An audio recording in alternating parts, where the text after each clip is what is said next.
అది ఒక వర్షం కురవని రాత్రి. టైం అరౌండ్ 11:30 అవుతుంది. మా ఫ్రెండ్కి ఎన్నిసార్లు కాల్ చేసినా కాల్ లిఫ్ట్ చేయట్లేదు. అదే టైంకి మా డాడీ వచ్చారు.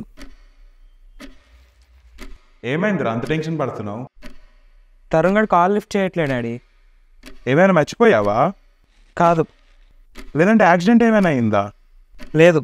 మరి ఏమైందిరా? ఇంకో 5 minutes స్నాప్ పెట్టకపోతే స్ట్రీక్ పోతుంది, అందుకే.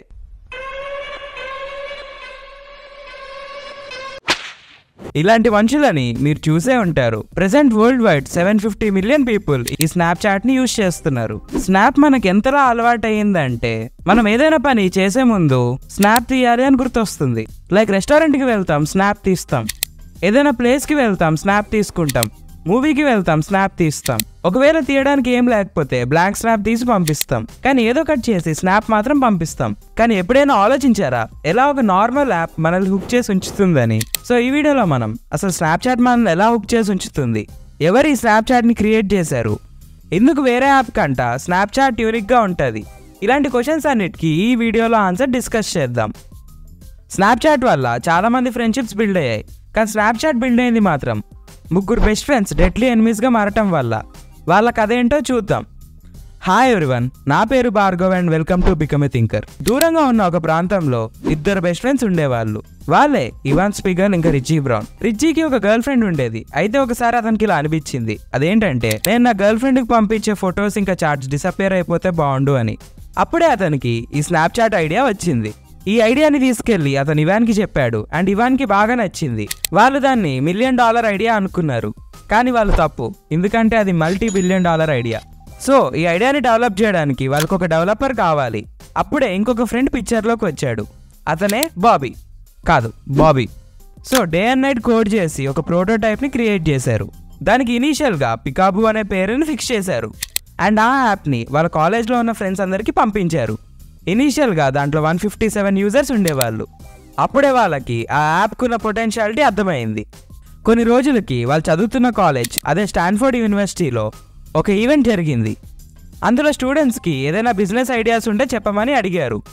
వీళ్ళ ముగ్గురు వాళ్ళు క్రియేట్ చేసిన యాప్ని ప్రెజెంట్ చేశారు. కానీ ఇన్వెస్టర్స్ ఎవరికి నచ్చలేదు.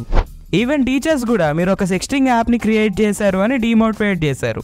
సో అదే టైంకి ఇవాన్కి పికాబో అనే నేమ్ని మేము ఆల్రెడీ రిజిస్టర్ చేశాము, సో మీరు నేమ్ చేంజ్ చేయాలి అని ఒక లెటర్ వచ్చింది. అండ్ డిఫరెంట్ నేమ్స్ని ఆలోచించి స్నాప్చాట్ అనే పేరుని ఫైనల్ చేశారు. బిగినింగ్లో చాలా ప్రాబ్లమ్స్ ఫేస్ చేసినా మెల్లగా యూజర్స్ రావటం స్టార్ట్ చేశారు. ఈ టైంలోనే బెస్ట్ ఫ్రెండ్స్ కాస్త డెడ్లీ ఎనిమీస్ అయ్యారు. ఎందుకంటే ఒక సైడ్ బాబీ ఏమో డే అండ్ నైట్ కష్టపడి యాప్ని డెవలప్ చేస్తున్నాడు. ఇంకో సైడ్ ఇవాన్ ఏమో యాప్ ఒక డిజైన్, ఫ్యూచర్ ప్లాన్స్ ఏంటి, స్ట్రాటజీస్ ఏంటి, ఇలాంటి వాటి గురించి వర్క్ చేస్తున్నాడు. రెజ్జీ ఏమో అంత ఎక్కువ కాంట్రిబ్యూట్ చేయట్లేదు. బిజినెస్ మీద కంట పార్టీస్ మీద ఎక్కువ ఫోకస్ చేశాడు. ఇలా రెజ్జీకి ఇంకా ఇవాన్ అండ్ బాబీకి డిఫరెన్సెస్ స్టార్ట్ అయ్యాయి.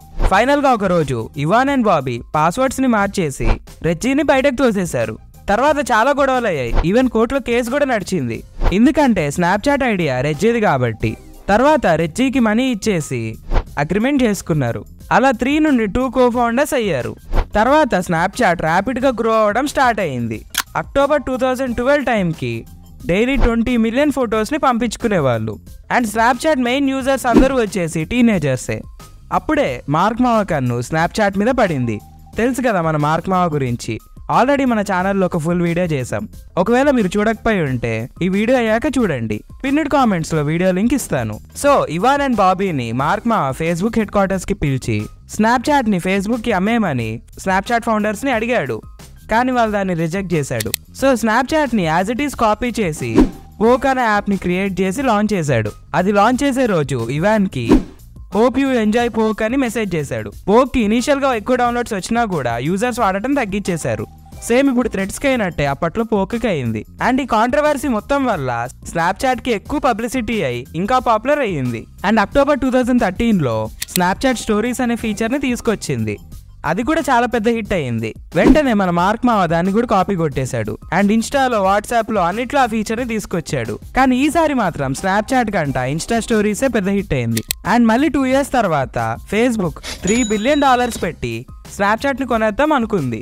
కానీ మళ్ళీ వాళ్ళు రిజెక్ట్ చేశారు. అండ్ అలా కొత్త టెక్నాలజీని ఇంట్రడ్యూస్ చేసి, కొత్త ఫీచర్స్ని ఇంట్రడ్యూస్ చేసి 157 యూజర్స్తో స్టార్ట్ అయ్యి ఇప్పుడు 750 మిలియన్ యూజర్స్తో స్నాప్చాట్ లీడింగ్ సోషల్ మీడియా కంపెనీగా మారింది. సో స్నాప్చాట్ ఇంత సక్సెస్ఫుల్ అవ్వడానికి రీజన్ ఏంటో చూద్దాం. అండ్ సెకండ్ రీజన్ని అస్సలు మిస్ అవ్వకండి, ఎందుకంటే ఇది లేకపోయి ఉంటే స్నాప్చాట్ ఇంత సక్సెస్ఫుల్ అయ్యేది కాదు. First one,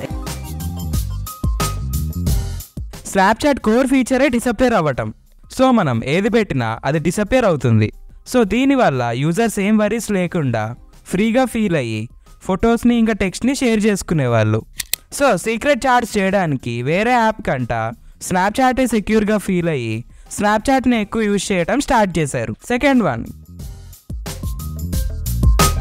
5th April 2015 Snapchat ఒక గేమ్ చేంజింగ్ ఫీచర్ని తీసుకొచ్చింది. అదే స్నాప్చాట్ స్ట్రీక్స్. ఈ ఒక్క ఫీచర్ వల్లే స్నాప్చాట్ ఇప్పుడు ఇంత సక్సెస్ఫుల్ అయ్యింది. ఈ స్ట్రీక్ మెయింటైన్ చేయడం వల్ల యూజర్స్ ఏమి ఉండవు, లైక్ మనీ రాదు లేదా కొత్త ఫీచర్స్ ఏం అన్లాక్ అవ్వవు. అయినా కూడా ఈ స్ట్రీక్స్ని ఎందుకు మెయింటైన్ చేస్తారంటే ఎవల్యూషన్ టైం నుండి మనం చేసే ప్రతి పనికి రివార్డ్ని కోరుకుంటాం. ఫర్ ఎగ్జాంపుల్, చిన్నప్పుడు మనకి ఎగ్జామ్ ఉన్నప్పుడు నార్మల్గా అయితే ఎక్కువ ప్రిపేర్ అవ్వం. అదే మన పేరెంట్స్ ఎగ్జామ్లో మంచి మార్క్స్ వస్తే సైకిల్ కొంటాము అన్నారనుకోండి, ఎలా అయినా బాగా ప్రిపేర్ అయ్యి మంచి మార్క్స్ తెచ్చుకుంటాం, ఎందుకంటే సైకిల్ అనే ఒక రివార్డ్ రాబోతుంది కాబట్టి. సేమ్ డిస్కౌంట్స్ కూడా అంతే. నార్మల్గా అయితే ఆ ప్రోడక్ట్ కొనం, బట్ డిస్కౌంట్ వస్తుందని తెలిస్తే ఆ ప్రోడక్ట్ని కొంటాం. అలా మనకు తెలియకుండానే మన బ్రెయిన్ ఎప్పుడు రివార్డ్స్ కోసం చూస్తూ ఉంటుంది. At the same time Snapchat ఏం చేస్తుంది అంటే డైలీ స్ట్రీక్ కౌంట్ని ఇంక్రీజ్ చేసి రివార్డ్ వచ్చినట్టు మన బ్రెయిన్ని ట్రిక్ చేస్తుంది. సో మన బ్రెయిన్ ఇంకా రివార్డ్స్ని క్రేవ్ చేస్తూ తెలియకుండానే మనం ఈ స్నాప్చాట్కి అడిక్ట్ అవుతాం. అందుకే స్ట్రీక్ పోతే చాలా మంది డిప్రెస్ ఫీల్ అవుతారు, చాలా సాడ్గా ఫీల్ అవుతాం. అండ్ ఈవెన్ చాలా మంది మనీ పే చేసి మరి పోయిన స్ట్రీక్స్ని తీసుకొస్తారు. అంతవరకు ఎందుకు, మా ఫ్రెండ్కి ఒకరికి హెల్త్ ఇష్యూ వచ్చి హాస్పిటల్లో జాయిన్ అయ్యేటప్పుడు వాడు లాగిన్ క్రెడెన్షియల్స్ వాళ్ళ తమ్ముడికి ఇచ్చి స్ట్రీక్స్ని కంటిన్యూ చేయమని చెప్పాడు. నెక్స్ట్, ఎవ్రీ టైం ఒక కొత్త టెక్నాలజీ వచ్చినప్పుడు స్నాప్చాట్ దానికి అడాప్ట్ అవుతూ వచ్చింది. లైక్ స్నాప్చాట్ ఫిల్టర్స్లో ఆర్గ్యుమెంటెడ్ రియాలిటీ ఇంకా వర్చువల్ రియాలిటీని యాడ్ చేసింది. మనకి పర్సనల్గా ఒక ఏఐ బాట్ని ఇంట్రడ్యూస్ చేసింది. ఇవి మాత్రమే కాకుండా స్నాప్చాట్ ఒక స్పెట్స్ని కూడా లాంచ్ చేసింది. అండ్ స్నాప్చాట్కి రీసెర్చ్ టీమ్ కూడా ఉంది. అందులో వాళ్ళు కొత్త టెక్నాలజీని డెవలప్ చేసి ఆ ఫీచర్స్ని స్నాప్చాట్లో తీసుకొని వస్తారు. వాళ్ళు చేసిన పబ్లికేషన్స్ అన్నీ వాళ్ళ వెబ్సైట్లో ఉన్నాయి, ఇంట్రెస్ట్ ఉన్న వాళ్ళు చూడండి. అండ్ మీరు ఈ వీడియో ఇక్కడ దాకా చూశారు కాబట్టి మీకు ఒక బోనస్ పాయింట్ కూడా చెప్తాను. జనరల్గా హ్యూమన్స్ అందరికీ పక్కన వాళ్ళ లైఫ్లో ఏం జరుగుతుందో తెలుసుకోవాలని ఉంటుంది. అందుకే బిగ్ బాస్ షో అంత పాపులర్ అయ్యింది. అది మాత్రమే కాదు, వ్లాగ్స్ కూడా అందుకే అంత ఎక్కువ వ్యూస్ వస్తాయి. సో సేమ్ స్నాప్చాట్ కూడా ఇంతే. డైలీ స్నాప్ పెట్టడం వల్ల పక్కన వాళ్ళ లైఫ్లో ఏం జరుగుతుందో మనకు తెలుస్తుంది. అందుకే ఏం జరుగుతుందో తెలుసుకోవడానికి డైలీ స్నాప్చాట్ వాడతాం. సో ఈ పైన చెప్పిన రీజన్స్ అన్నిటి వల్ల స్నాప్చాట్ మనల్ని హుక్ చేసి ఉంచుతుంది. ఒకవేళ నేను ఏదైనా పాయింట్ మిస్ అయి ఉంటే కింద కామెంట్ సెక్షన్లో రాయండి. అండ్ ఫైనల్గా 2025 ఎండింగ్ కల్లా 85 మిలియన్ జాబ్స్ పోతున్నాయి కదా, మన జాబ్ పోకుండా ఉండడానికి మనం ఏం చేయాలి?